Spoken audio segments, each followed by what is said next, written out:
નમસ્કાર, આપ જોઈ રહ્યા છો JKS ન્યૂઝ ગુજરાતી. વાત કરીએ તો ભાવનગર મહાનગરપાલિકાની OTIS સ્કીમ બહાર પાડવામાં આવી છે, જેના કારણે કરદાતાઓને લાભ મળશે. આ સ્કીમ અંતર્ગત જૂના ઘર વેરાની રકમના 5 હપ્તા કરી આપવામાં આવશે અને તેના ઉપર ચડતું વ્યાજ બંધ થઈ જશે. ઉપરાંત નવા વર્ષના ઘર વેરા ઉપર રિબેટ સ્કીમનો લાભ લઈ શકશે ગ્રાહક. મ્યુનિસિપલ કમિશનર NV ઉપાધ્યાયે જણાવ્યું હતું કે ઘર વેરા લેણાની રકમ 200 કરોડ જેવી છે અને આશા છે કે આ સ્કીમનો લાભ લઈ લાભાર્થી લાભ લેશે, જેને કારણે કોર્પોરેશનને પણ આવક વધશે. કરદાતા એક સાથે મોટી રકમ ભરવા પાત્ર નહીં બને. 5 હપ્તાની સ્કીમમાં વ્યાજ ચડતું બંધ થઈ જશે.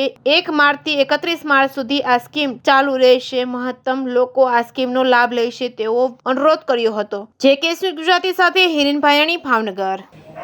OTIS એટલે વન ટાઈમ ઇન્સ્ટોલમેન્ટ સ્કીમ, જે આપણો કાર્પેટ એરિયા પદ્ધતિ જે કર પદ્ધતિ છે 2013માં અમલમાં આવી, અને ત્યારબાદ જે લોકોએ પ્રોપર્ટી ટેક્સના નાણાં ભર્યા નથી, તો એ લોકોના જે બાકી નાણાં છે તે દર વર્ષે 18% વ્યાજ સાથે આગલા વર્ષે કેરી ફોરવર્ડ થાય છે. એટલે કે ધારો કે 2013માં 1000 રૂપિયા ટેક્સ બાકી હતો, તો દર વર્ષે એમાં 18% બઢોતરી થઈને 2023 કદાચ આ રકમ 1000ની સામે લગભગ 15000 જેવી પહોંચી જાય.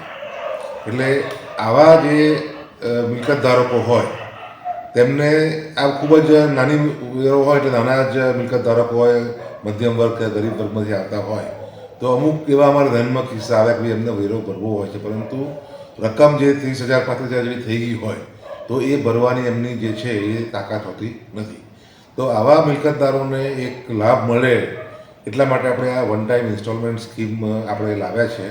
આ સ્કીમમાં જે ચાલુ નાણાકીય વર્ષનો જે વેરો છે કરંટ યરનો, તે વત્તા જે પાછલા બાકી રકમ છે એનો ફક્ત 20%, એટલે કે 1000 રૂપિયા બાકી હોય તો 200 રૂપિયા વત્તા ચાલુ વર્ષનો જે વેરો હોય તે બંને અત્યારે ભરી દે 31/3 સુધીમાં, તો એની ઉપર જે વ્યાજ 18% ચડે છે એ વ્યાજ ચડતું બંધ થઈ જશે.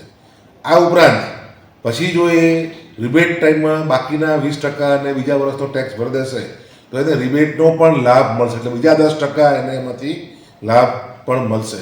આમ દર વર્ષે એને 20% જે બાકી હોય પાછલા એ રકમ અને ચાલુ વર્ષનો વેરો એ ભરવાનો રહેશે. પરંતુ જો કોઈ વર્ષમાંની ચૂક કરશે તો આપોઆપ પાછું એની ઉપર 18% વ્યાજ ચડતું ચાલુ થઈ જશે. ઇન ટર્મ્સ ઓફ અમાઉન્ટ આવા કેટલા મિલકતદારો? ઇન ટર્મ્સ ઓફ એકાઉન્ટ આપણી પાસે બધું થઈને મારી હિસાબથી લગભગ 200 ઉપરાંત કરોડ રૂપિયા જે છે એ વ્યાજ સહિતના આપણને બાકી નીકળે છે.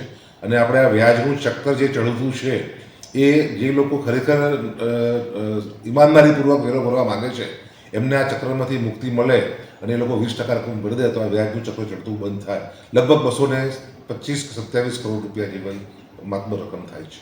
ગત વર્ષમાં ભાવનગર મહાનગરપાલિકાએ ઘરવેરો ટાર્ગેટ અચીવ કર્યો હતો. આ વર્ષે શું કહો છો? આ વખતે પણ અમે ટાર્ગેટ અચીવ કરીશું. ગયા વર્ષે અમારો કુલ જે રિકવરી છે 138 કરોડ ઉપરાંતની હતી. અત્યારે અમે ઓલરેડી 143 કરોડ પર પહોંચી ગયા છે અને અમારું લક્ષ્યાંક 155 કરોડ સુધી પહોંચવાનું છે, જે અમે ચોક્કસપણે હાંસલ કરીશું. પ્લસ આ 200 કરોડ 200 કરોડ સામટા સ્વાભાવિક છે. 20% હપ્તા થઈ જાય એટલે 20 કરોડ 200 કરોડ એક સામટા ના આવે, પરંતુ અને તમામ લોકો જોડાય એ પણ શક્ય નથી. એટલે આપણે એવું માની શકીએ કે આમાંથી આપણને 8 થી 10 કરોડની આવકની આપણે અપેક્ષા રાખીએ છીએ. ક્યાંક ને ક્યાંક OTIS સ્કીમ બાબતે હજી લોકોમાં જાગૃતિ નથી.